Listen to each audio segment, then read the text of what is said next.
Have you ever looked around and thought, is this it? Maybe the kids are grown and living their own lives. The house feels quieter now. You're no longer rushing to get to work or juggling endless responsibilities like you used to. And for a while, that peace feels like freedom. But then, something else starts to settle in. A strange kind of emptiness. You begin to wonder, what now? What's next? What gives my life meaning now when the world feels slower and everything I once built my life around has changed? If you've ever felt like that, even for a moment, you are not alone. Reaching this stage of life brings a lot of reflection. Some days there's comfort in routine.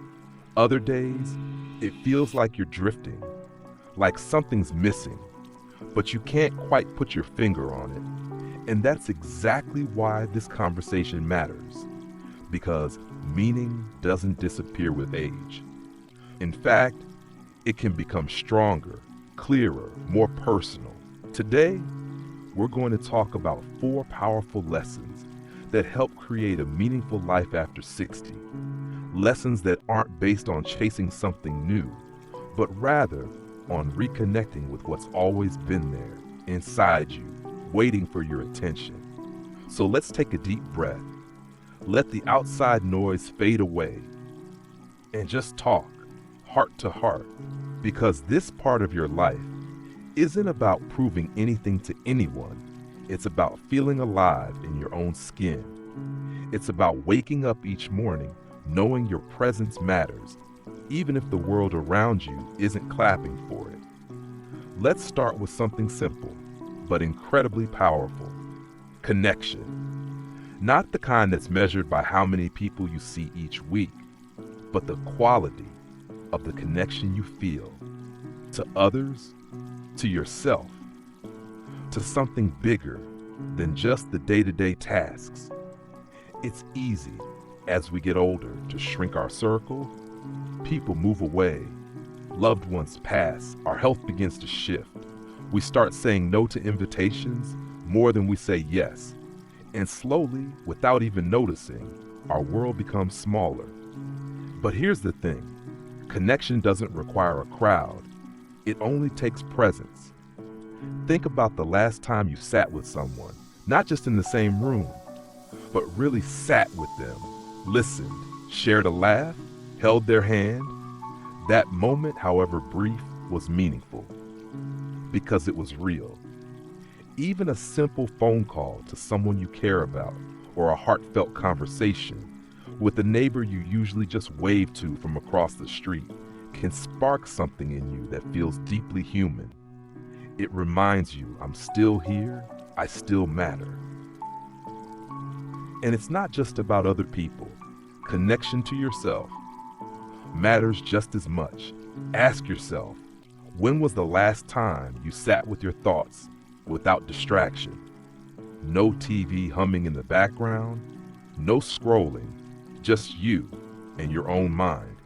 It might feel uncomfortable at first, but the more you sit in that space, the more you begin to hear your own voice again, the part of you that remembers what used to light you up, the part that's still curious, still open, still growing. Because here's a beautiful truth. You don't stop growing at 60, you just grow differently, more inwardly, more intentionally. And that leads us to the second lesson. Purpose doesn't retire. So many people treat retirement like the finish line, like life is just coasting after that.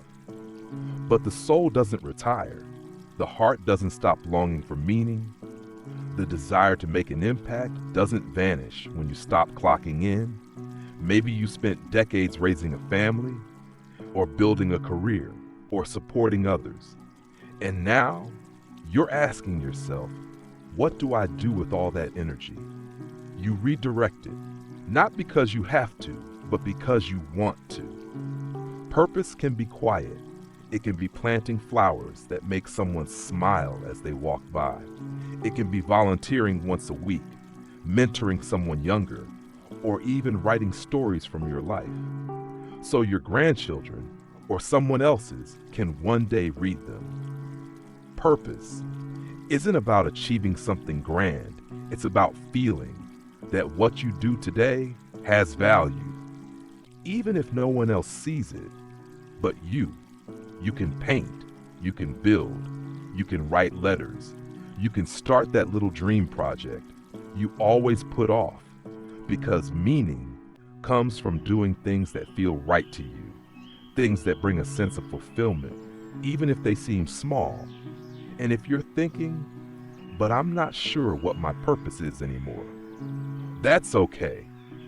Purpose doesn't always come with a label or a 5-step plan. It unfolds through action, through curiosity, through simply showing up for life each day with open eyes and an open heart.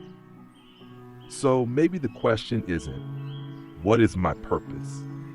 Maybe it's, what feels meaningful to me right now? And how can I do more of that? Even just a little. As you sit with that question, you may notice something stirring inside you. A memory, a feeling, a forgotten dream. That's not coincidence. That's the part of you that's still alive and kicking, still full of wisdom, still ready to give and receive. So yes, the world may be changing. Yes, your roles may have shifted, but your story isn't over. Far from it. And as we keep exploring these lessons together, I want you to carry one simple thought. You are allowed to find new meaning, no matter your age. You are allowed to feel joy again, to discover again, to love life again, just as you are. Sometimes the most surprising part of growing older is realizing how much time we spent rushing through life, always moving toward the next goal, the next responsibility, the next moment. But now, things slow down. And in that slowness, something unexpected happens. We start noticing things. The sound of birds in the morning, the way sunlight dances on the kitchen counter, the quiet peace of sipping coffee without having to be anywhere. And that brings us to the next lesson, one that often reveals itself only after life gives us the space to breathe. Presence is the gateway to peace. You see, when we're younger, presence sounds like a luxury. Be present, they say, but how? When there's work to be done, kids to raise, bills to pay.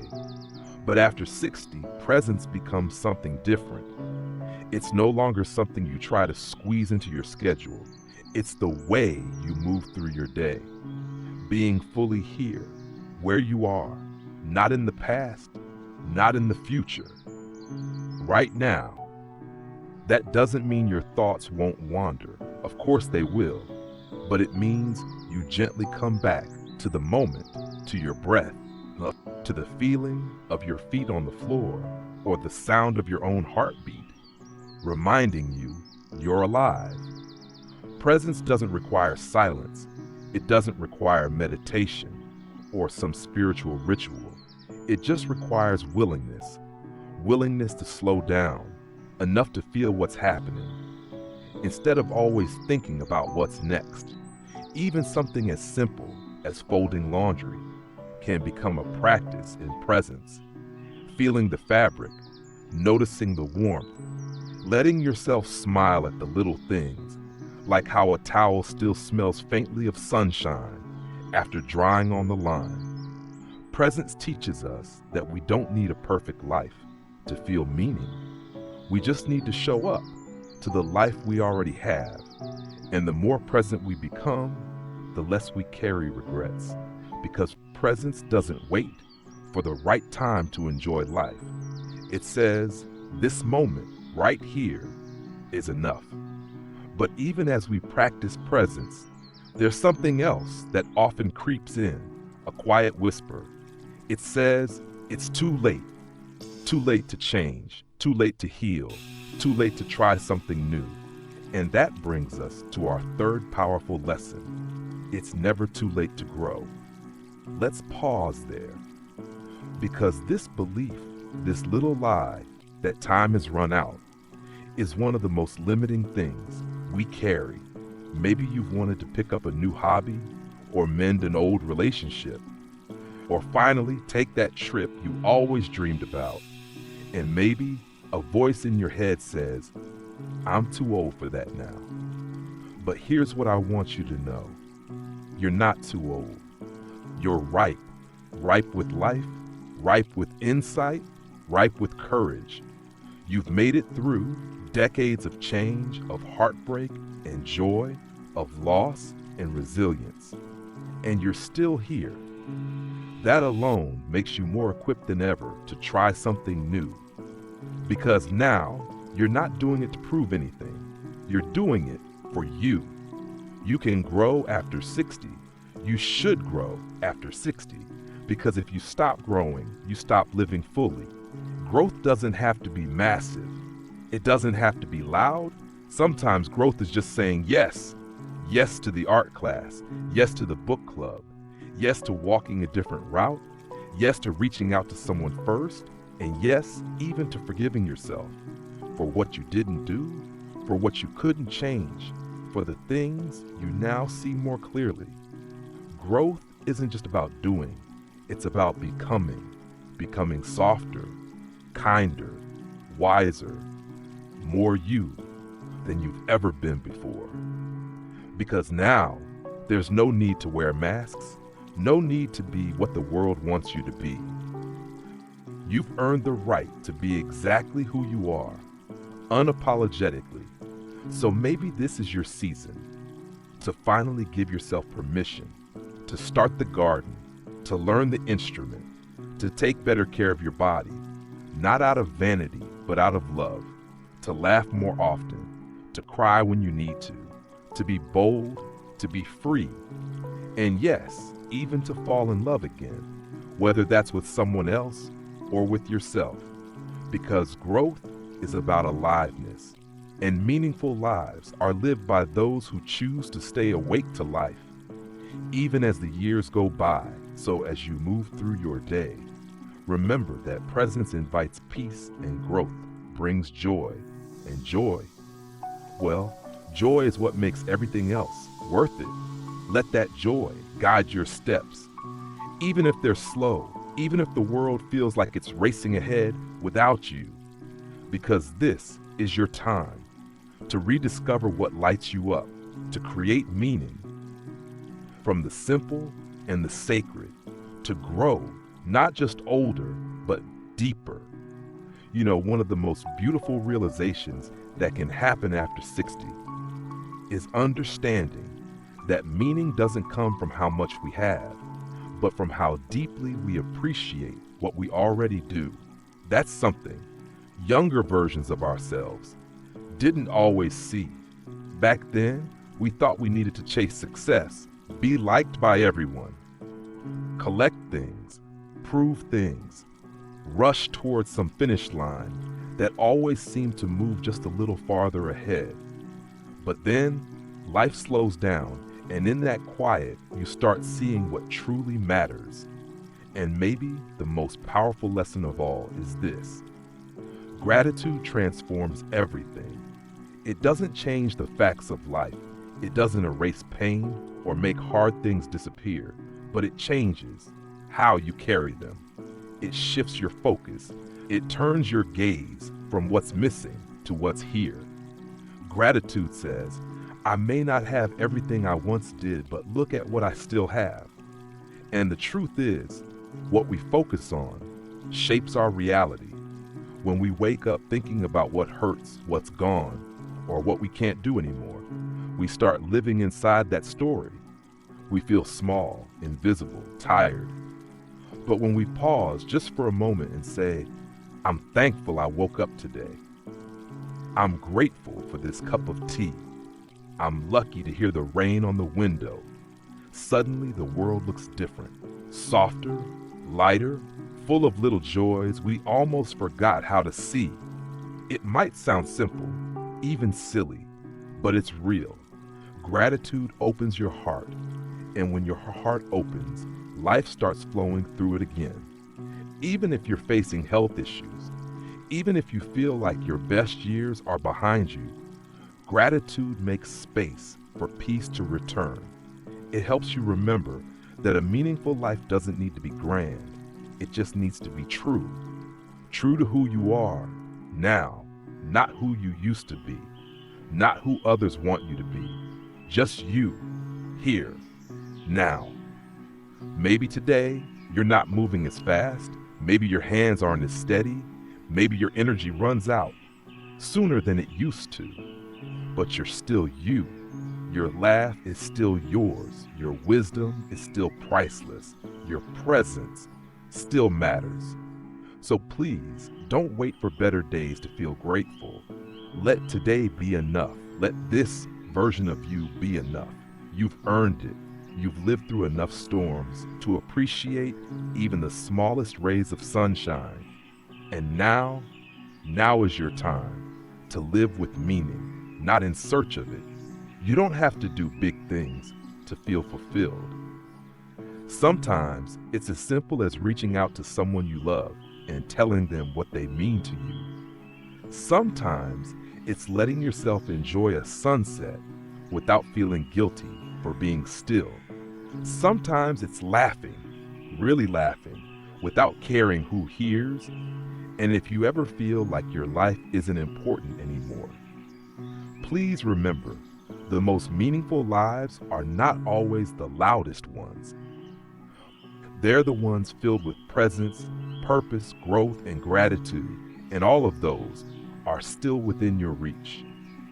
You are still becoming, still unfolding, still discovering new pieces of yourself. This life of yours, it's still full of pages left to write, not rushed, not forced, but lived, moment by moment, with depth, with grace, with eyes that see the beauty in the ordinary. So the next time you find yourself wondering, does what I do still matter? Know this, the way you love matters. The way you listen matters. The way you hold space for others. The way you show up, even in silence, matters more than you know. You are not forgotten. You are not fading. You are growing into the most honest, authentic version of yourself. And that, more than anything else, is what makes life meaningful. So take a breath, take a step, let yourself feel the richness of this stage of life, because it's not the end, it's the unfolding of something deeper, something wiser, something real. There's something quietly powerful about reaching this age. You're no longer chasing approval. You're not trying to fit into someone else's version of success. You've lived long enough to see the world change, sometimes in breathtaking ways, sometimes in heartbreaking ones. And yet, here you are, still standing, still growing, still seeking something deeper than just days on a calendar. So let's pause for a moment and let that sink in. Because living a meaningful life after 60 isn't about doing more. It's about feeling more, feeling connected, feeling purposeful, feeling present, feeling grateful. And all of that, every bit of it, is still available to you. You haven't missed your chance. This isn't some chapter at the end of the book where nothing exciting happens. This is the part where the wisdom comes through, where the love becomes softer but stronger, where you finally realize that you don't need to prove anything to anyone. You just get to be the calm voice in a noisy world, be the open heart in a world that often feels closed off, be the one who listens, who remembers, who forgives, be the one who still sees beauty in an ordinary day. That's meaning, that's legacy, that's impact. It's not measured in likes or accolades or applause. It's measured in the quiet moments no one sees, the way you care, the way you keep going, the way you hold space for others, even when your own heart feels heavy, the way you choose hope again and again. And let's be honest, not every day feels meaningful. There are days when the loneliness creeps in, when your body feels tired, when the future feels uncertain. But those days don't define you. They remind you that you're still alive, still human, still becoming. And sometimes meaning isn't found in the big questions. It's found in the small answers, like smiling at a stranger, calling an old friend, starting the morning with gratitude instead of worry, letting yourself rest without guilt, saying I love you more often, saying I forgive you when your heart is ready. You don't need to change the world to have a meaningful life. You just need to be fully here in your world. So if you've ever doubted your value, if you've ever felt invisible in a world that often overlooks people your age, let me tell you now, as clearly as I can, you matter. Your story matters. Your voice, your experiences, your perspective, they're needed. And someone out there, maybe a friend, a neighbor, maybe even a stranger, is better because you exist. You've already lived through so much. You've adapted, you've loved and lost, you've fallen and risen.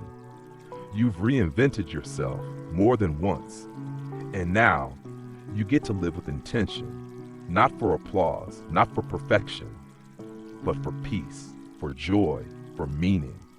You get to choose how you show up every single day. And that choice, that freedom, is something so many people never give themselves. But you can, and you should, because a meaningful life after 60 doesn't come from doing what you used to do. It comes from embracing who you've become and honoring where you are now. So let this be your reminder. It's not too late to start over, not too late to feel alive again, not too late to fall in love with life, with yourself, with simple moments. Take walks just to feel the wind on your face. Eat slowly, speak kindly to others and to yourself. Let go of what you can't control. Hold close what brings you peace. And above all, trust that your life still has chapters worth writing. Beautiful ones, honest ones, deep ones. So if you're watching this and something in you feels stirred, if you feel even the tiniest spark waking up again, follow that. Let it guide you back to yourself, to the version of you that still dreams, still hopes, still believes that life can be beautiful even now, especially now.